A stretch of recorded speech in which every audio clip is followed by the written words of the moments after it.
हाँ देखिए, आज हम पढ़ेंगे सारणिकों के गुणधर्म। इससे पहले हमने 4.1 प्रश्नमाला पढ़ी है, उसमें सारणिकों के मान पढ़े हैं हमने, और सारणिकों के उपसारणिक और सारणिकों के सहखंड। यहाँ पर हम सारणिकों का जो मान है गुणधर्म से आसानी से ज्ञात कर सकते हैं, क्योंकि कभी कभी ऐसा होता है कि सारणिकों के मान ज्ञात करना थोड़ा मुश्किल हो जाता है, लेकिन गुणधर्मों की सहायता से हम सारणिकों के मान बहुत ही सरलता पूर्वक ज्ञात कर सकते हैं। तो यहाँ पर जैसे पहला गुणधर्म है, यदि किसी सारणिक में सभी पंक्तियों को स्तंभ में या स्तंभ को पंक्तियों में परिवर्तित कर दें तो सारणी का मान अपरिवर्तित रहता है। किसी सारणिक में सभी पंक्तियों को स्तंभ में और स्तंभों को पंक्तियों में परिवर्तित कर दे तो सारणी का मान अपरिवर्तित रहता है। ये पहला गुणधर्म है। हमने पहले बताया था कि कोई भी आयु है उसकी पंक्तियों को स्तंभ में बदल दें और स्तंभों को पंक्तियों में बदल दें तो आयु परिवर्तित हो जाता है। आयु परिवर्तित हो गया। पहले आयु ए था, अब आयु ए की पावर टी, अर्थात ए का परिवर्तित आयु ए की पावर टी से दर्शाया जाता है।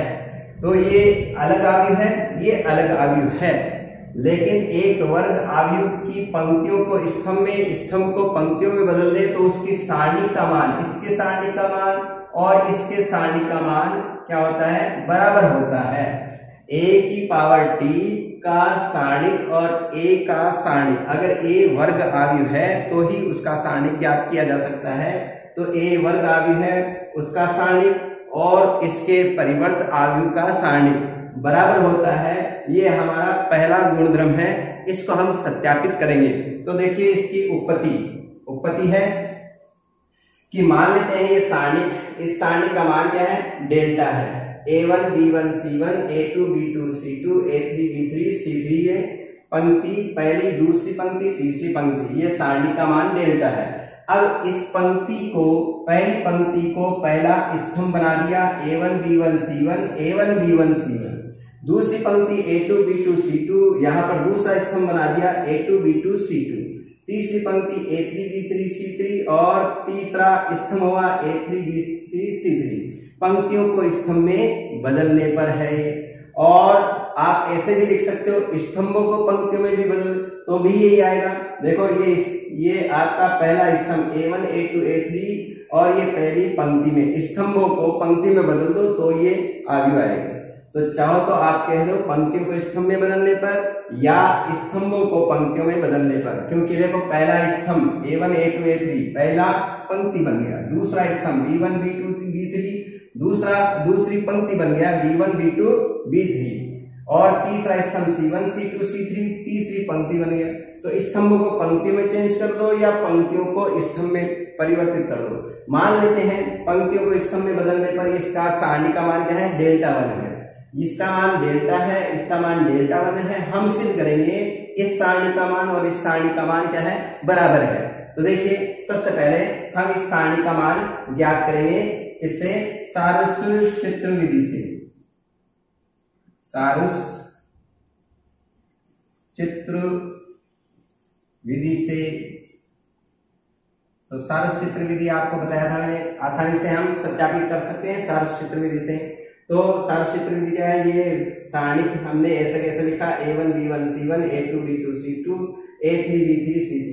अब प्रथम स्तंभ को फिर से लिखा और दूसरा स्तंभ को फिर से लिखा, तो इस विकर्ण का गुणा A1 B2 C3 A1 B2 C3, फिर इस विकर्ण का गुणा B1 C2 A3 B1 C2 A3, विकर्ण के अवयवों का गुणा B1 C2 A3, फिर तीसरा विकर्ण ये लेते हैं हम C1 A2 B3 C1 A2 B3। तो ये अग्र विकर्ण के अग्र विकर्ण 3 है, इनका गुणनफलों का योग कर दिया। अब माइनस पश्च विकर्ण A3 B2 C1, तो A3 B2 C1, फिर B3 C2 A1, तो B3 C2 A1, और फिर तीसरा विकर्ण C3 A2 B1 C3 A2 B1। ये सारणी का मान आ गया, डेल्टा का मान, ये सारणी का मान। अब इस सारणी का मान निकालते हैं, डेल्टा 1 का मान निकालते हैं। A1 A2 A3 A1 A2 A3 B1 B2 B3 C1 C2 C3 इस सारणी का मान निकालते हैं सारस चित्र विधि से। फिर से सारस चित्र विधि से।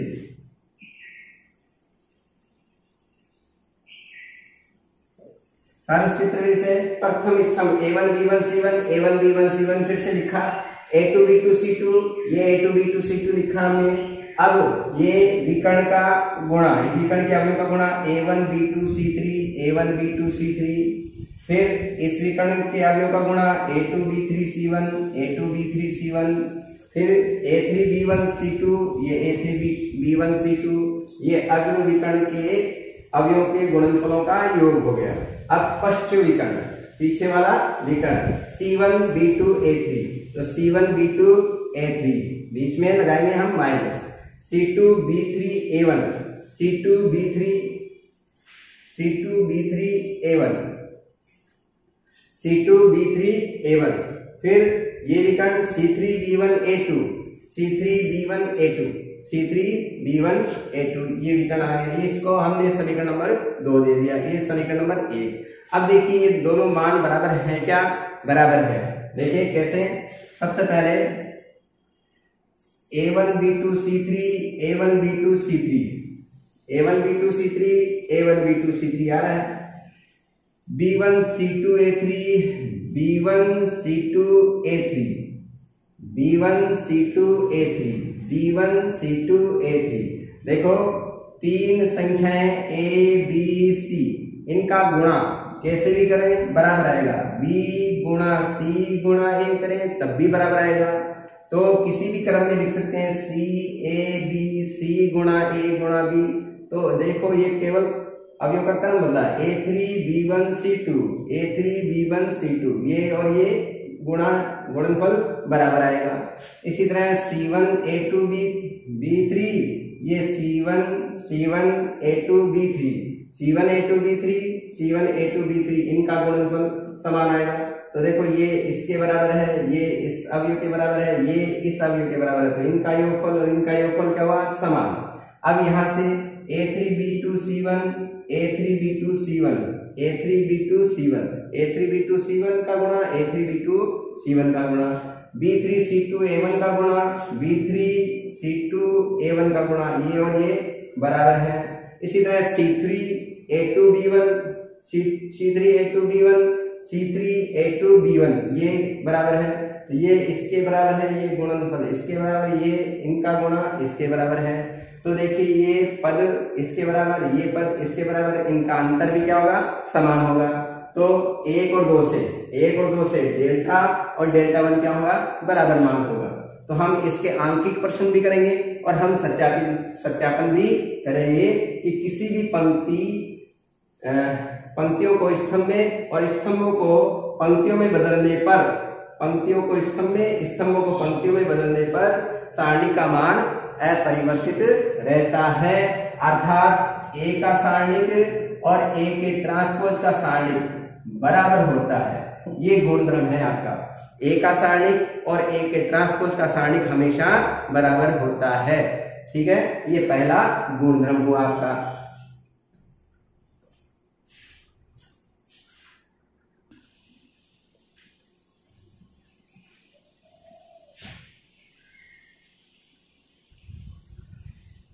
हाँ देखिए सेकंड गुणधर्म है, यदि किसी सारणिक में किन्हीं दो पंक्तियों या दो स्तंभों को परस्पर विनिमय किया जाए तो सारणिक का मान वही रहता है, संख्यात्मक मान, सारणिक का संख्यात्मक मान वही रहता है, परंतु उसका चिन्ह बदल जाता है।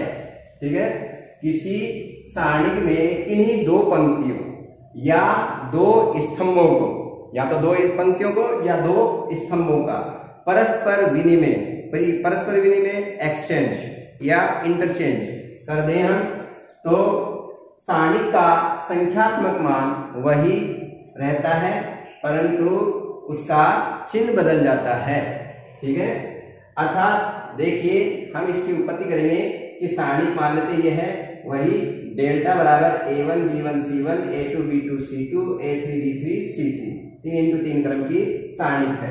तो इसमें हम ये प्रथम दो स्तंभ आपस में एक्सचेंज कर लेते हैं, परस्पर विनिमय कर लेते हैं, यानी दूसरा स्तंभ को प्रथम स्तंभ और पहला स्तंभ को दूसरा स्तंभ बना दिया। देखिए B1 B2 B3 ये दूसरा स्तंभ था, इसको प्रथम स्तंभ बना दिया, और ये प्रथम स्तंभ A1 A2 A3 इसको दूसरा स्तंभ बना दिया। दो स्तंभों को हमने यहाँ पर विनिमय किया है, परस्पर एक्सचेंज किया है, परस्पर विनिमय किया है।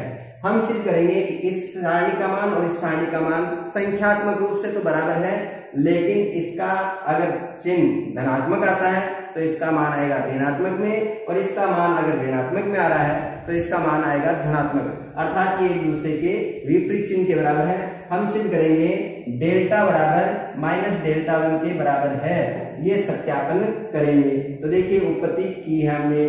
सबसे पहले हमने दो स्तंभों को, कौन से, प्रथम और दूसरे स्तंभों को आपस में एक्सचेंज किया है, परस्पर विनिमय किया है। तो देखिए पहली सारणिक जो डेल्टा है उसका मान हम पहले ज्ञात कर चुके हैं सारस्चित्र विधि से। इस विकर्ण का गुणा A1 B2 C3 पहले सारणिक पहले गुणधर्म में हमने ये सारणी ली थी, उसका मान ये निकाला था हमने।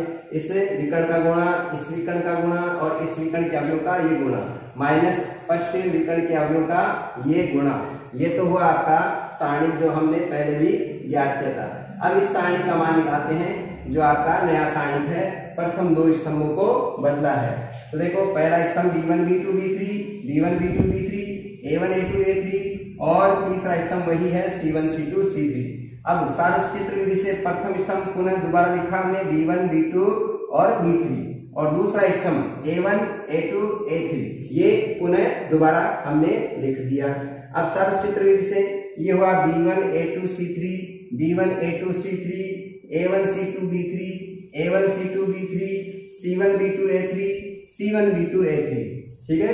माइनस पश्च विकर्ण, पीछे वाला विकर्ण ले रहे हैं हम, B3 A2 C1 B3 A2 C1 A3 C2 B1 A3 C2 B1, फिर C3 B2 A1 C3 B2 A1, ठीक है। ये आपका समीकरण नंबर 2 हुआ, ये डेल्टा 1 का मान। अब देखिए ये और ये एक दूसरे के संख्यात्मक मान से बराबर तो है, लेकिन विपरीत चिन्ह के हैं। कैसे? A1 B2 C3 A1 B2 C3 ये रहा A1 B2 C3 A1 B2 C3 A1 B2 C3, ये प्लस में, ये है माइनस का, ठीक है। इसी तरह B1 C2 A3 ये रहा B1 C2 A3 B1 C2 A3 B1 C2 A3 और C1 A2 B3 C1 A2 B3, ये तीनों प्लस के हैं, जबकि ये तीनों प्लस, ये क्या है, तीनों नेगेटिव है, अर्थात विपरीत चिन्ह का है, ठीक है।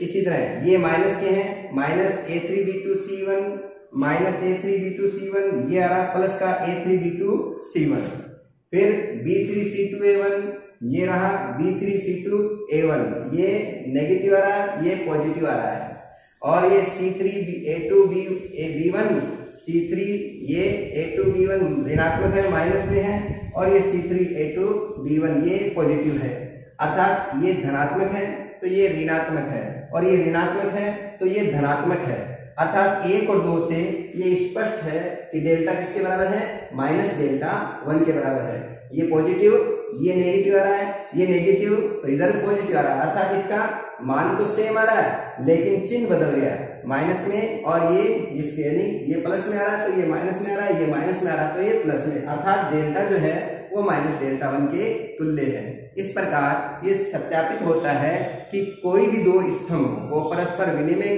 करें हम, या कोई भी दो पंक्तियों को विनिमय करें तो सारणिक का मान तो वही रहता है, लेकिन चिन्ह परिवर्तित हो जाता है। इस गुणधर्म को हम बहुत काम में लेंगे, उपयोग में लेंगे हम, और एग्जाम्पल को भी आसानी से हल करेंगे, ठीक है।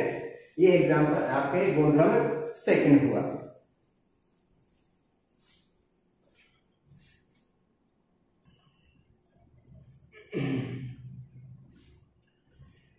हाँ देखिए तीसरा गुणधर्म है, यदि किसी सारणी में कोई दो पंक्तियां या दो स्तंभ सरसम हो, सरसम यानी कि समान हो, सरसम हो तो सारणी का मान 0 होता है।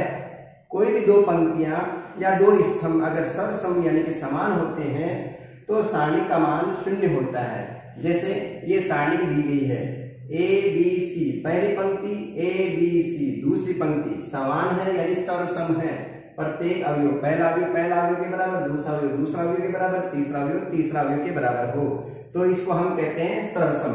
पहला अवयव, दूसरा अवयव, तीसरा अवयव, ऐसे नहीं कि A इस दूसरे अवयव के बराबर है, B इस पहले अवयव के बराबर है, इस प्रकार नहीं होना चाहिए, ये सरसम नहीं है। प्रथम अवयव के बराबर होना चाहिए, दूसरा अवयव के बराबर होना चाहिए, तीसरा अवयव तीसरे अवयव के बराबर होना चाहिए, तो ये सरसम है, अर्थात ये दो पंक्तियां समान है। तो हम सिद्ध करेंगे इस सारणी का मान 0 है। तो फिर से सारस्चित्र विधि से फिर से इसका मान ज्ञात करते हैं, यानी कि ये AAX, ये दोबारा लिखा हमने स्तंभ AAX दोबारा लिखा, और BBY ये दोबारा लिख दिया हमने प्रथम दो स्तंभों को पुनः लिखने पर सारस्चित्र विधि से। अब फिर से वही गुणा, अभी जैसे गुणा कहता है इस विकर्ण के अवयव का गुणा ABZ, फिर आएगा BCX और फिर CAY, ये हुआ अग्र विकर्ण के अवयवों का गुणा, माइनस अब पीछे वाला विकर्ण यानी पश्च विकर्ण XBC, YCA, ZAB, तो ये पश्चिम यानी कि पीछे वाले विकर्णों का गुणा हुआ। अब देखिए यहाँ पर ये ABZ और ये रहा ABZ, ठीक है, A गुणा B गुणा Z, A गुणा B गुणा Z या Z गुणा A गुणा B, कैसे भी गुणा करें मान बराबर आता है। ZAB और ABZ बराबर है, ये प्लस का है ये माइनस, तो ये हुआ कैंसिल। इसी तरह BCX, तो ये रहा BCX, ये माइनस का ये प्लस का, ये भी कैंसिल, और CAY, ये CAY, ये माइनस का ये प्लस का, तो कैंसिल, सभी अभी कैंसिल, तो क्या शेष बचा 0, तो ये 0 हुआ। तो इस प्रकार इस सारणी का मान 0 प्राप्त हुआ।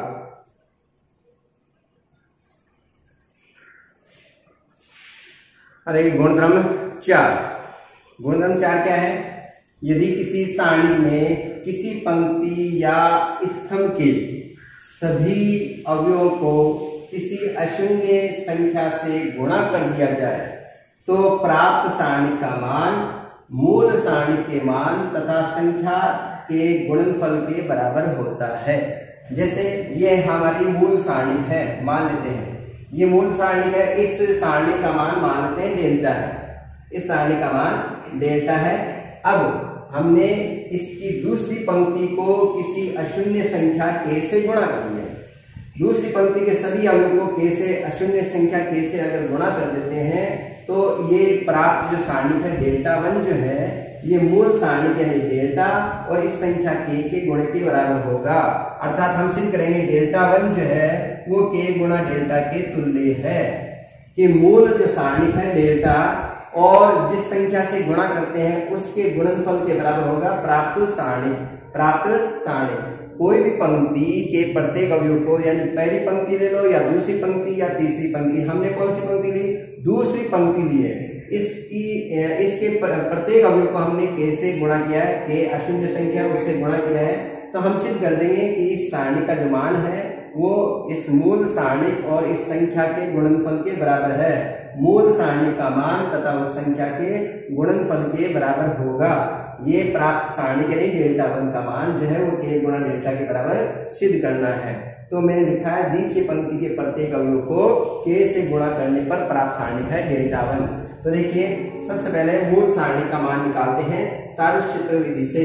फिर से A1 B2 C3, A1 B2 C3, B1 C2 A3, B1 C2 A3, C1 A2 B3, C1 A2 B3, फिर माइनस पश्चिम विकर्ण के अवयव लेंगे हम A3 B2 C1, A3 B2 C1, B3 C2 A1, ये B3 C2 A1 और C3 A2 B1, ये C3A2B1। तो ये आपको मूल सारणिक का मान प्राप्त हुआ सारूष्य चित्र विधि से। अब हमें जो डेल्टा वन, जो दूसरी पंक्ति के प्रत्येक अवयव को हमने कैसे गुणा किया है, इस सारणी का मान निकालते हैं। ये दूसरी पंक्ति के प्रत्येक अवयव को कैसे गुणा किया, Ka2 Kb2 Kc2। तो सारूष्य चित्र विधि से फिर से ये पहला स्तंभ है A1 Ka2 K और A3, इसको दोबारा लिखा हमने A1 Ka2 A3। दूसरा स्तंभ B1 Kb2 B3, B1 Kb2 B3। अब सारूष्य चित्र विधि से इस विकर्ण का गुणा A1 B2 C3 into K, ठीक है, K गुणे में है तो K को पहले हम देख सकते हैं K into A1 B2 C3, तो K A1 B2 C3। और इसी तरह इनका गुणा B1 C2 A3 into K, तो यह आएगा K B1 C2 A3। K अचर है, ये कोई भी राशि है, गुणा किसी भी क्रम में लिख सकते हैं। K को आप पहले लिख सकते हो, तो B1 K C2 A3 या K B1 C2 A3, K B1 C2 A3, K B1 C2 A3। इसका गुणा C1 K2 B3, तो K गुणे में है, K को पहले लिख सकते हो आप, K C1 A2 B3, K C1 A2 B3 minus इनका गुणा A3 KB2 C1, इसमें K कॉमन है, K को पहले लिख सकते हो A3 B2 C1, K into में है K A3 B2 C1, A3 B2 C1 into में K, तो K इंटू में है। इसी तरह B3 K C2 A1, तो K इंटू में है, पहले लिख सकते हैं हम K B3 C2 A1, K B3 C2 A1। इसी तरह ये K गुणे में है K C3 A2 B1, K C3 A2 B1। देखो प्रत्येक पद में K इसमें है, ये K इसमें है, K है, K कॉमन, K को कॉमन ले ले हम, तो यहाँ से शेष बचेगा आपका A1 B2 C3, फिर B1 C2 A3 और C1 A2 B3। K common लेने पर ये A3 B2 C1 और ये B3 C2 A1, ये C3 A2 B1। तो K कॉमन लेने पर ये सारणिक है क्या, ये देखो A1 B2 C3, B1 C2 A3, C1 A2 B3 minus A3 B2 C1, B3 C2 A1 और C3 A2 B1। ये किसका मान है, डेल्टा का मान ही तो है समीकरण 1 से। समीकरण 1 से ये किसका मान है, डेल्टा का, तो ये K इंटू ये क्या है, डेल्टा के बराबर है, तो K गुणा डेल्टा के तुल्य हुआ। इस प्रकार ये सत्यापन हुआ कि डेल्टा वन जो है वो K गुणा डेल्टा के तुल्य है। इस प्रकार ये सत्यापन हुआ, डेल्टा वन बराबर जो है K गुणा डेल्टा के तुल्य है। तो ये गुणधर्म हम उपयोग करेंगे एग्जाम्पलों में, लेकिन इसको थोड़ा सा व्युत्क्रम रूप में प्रयोग करेंगे। अर्थात यहाँ पर जो ये गुणधर्म है, ये गुणधर्म क्या है, कोई भी पंक्ति, किसी भी पंक्ति को K से गुणा करेंगे, जैसे पहली पंक्ति को K से गुणा करेंगे तो इस सारणी का मान जो होगा वो इस सारणी के K गुणे के बराबर होगा, या इस स्तंभ को K से गुणा कर दो तब भी इसका सारणी का जो मान होगा वो K गुणा डेल्टा के बराबर ही आएगा। लेकिन हम इसका उपयोग कैसे करेंगे कि ये सारणी अगर दिया गया है तो इस पंक्ति में देखो K कॉमन है, तो K कॉमन बाहर ले सकते हैं हम, A1 B1 C1 A2 B2 C2 A3 B3 C3, ये पूर्व सारणिक होगी, मूल सारणिक है डेल्टा, K गुणा डेल्टा के बराबर है। अर्थात कहने का अर्थ यह है कि किसी भी पंक्ति में कोई अवयव कॉमन होता है, प्रत्येक अवयव में वो संख्या कॉमन होती है तो उसको बाहर लिया जा सकता है, ये ध्यान रखेंगे।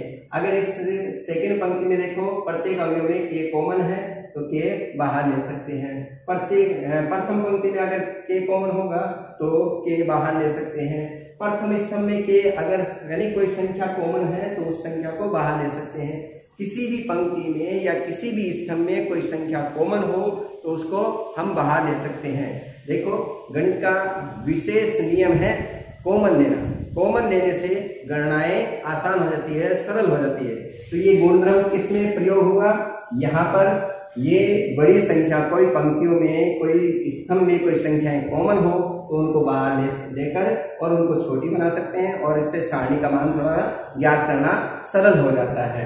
क्योंकि बड़ी संख्याओं का गुणा करना थोड़ा सा कठिन होता है। तो ये गुणधर्म हम थोड़ा सा व्युत्क्रम रूप में उपयोग लेंगे कि किसी भी पंक्ति या किसी भी स्तंभ में कोई संख्या उभयनिष्ठ हो, कॉमन हो, तो हम उस संख्या को उभयनिष्ठ यानी बाहर ले लेंगे और शेष जो सारणिक है उसका मान ज्ञात करेंगे। ठीक है।